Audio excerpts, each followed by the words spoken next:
$400 billion are lost in PR nightmares. I mean, how many times do you hear about a famous rapper walked into Sephora and was discriminated against, or Beyonce walked into Reebok meeting and there weren't any people of color, so she walked out. So a lot of it is related to PR, but employee attrition, dissatisfied shareholders. We see all of the sort of movements that happened a couple years ago by women in tech are still affecting companies that have gone public and they're still not doing well, that their culture is not, has not really healed from those things. So I do believe that this is not necessarily, it feels good, that this is a business imperative for the future. A lot of this data is fragmented, anecdotal, and broken. Everybody will just say, hey, I ran a report, I feel like this is enough. And we tell people that's not enough if you're centralizing all your other data. The number one field right now in sort of in data science within a business organization is actually people analytics. 70% of all companies now have people analytics, where when I started at Atipica 5 years ago, it was less than 5%.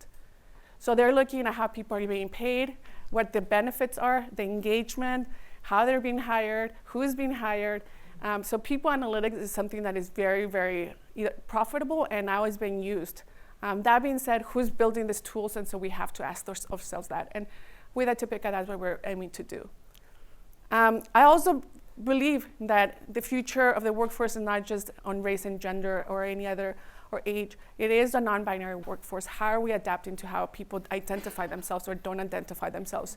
I spoke here at a Forbes CIO summit, where CIOs of like corporations, both financial and media companies like Sony Pictures, heard me speak time and time again that a CIO's role is to actually gather more information around their people.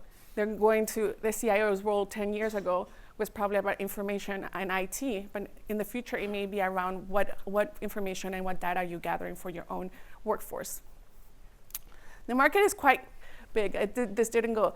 The market is quite big. If people don't know, like visual analytics, I say it's queen because I'm a big feminist, but they are all, this is where it is. Tableau was acquired by Salesforce for, I believe, 18 billion earlier this year, and Looker by Google. So a lot of data and visualizations are happening right now are around how to make businesses adapt to what is needed from their consumers, to the key performance metrics, any of that stuff.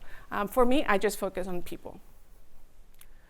As I said, people analytics is growing. I give the stats because I think it's important to know that this may change by the time some of you graduate or some of you are in the workforce midway through your career. It could be 3 times as that. This didn't exist when I started at Atipica. Imagine me being a founder going up Sand Hill Road or talking to investors saying, I want to build a platform based on inclusive, ethical, and responsible AI, diversity, and analytics.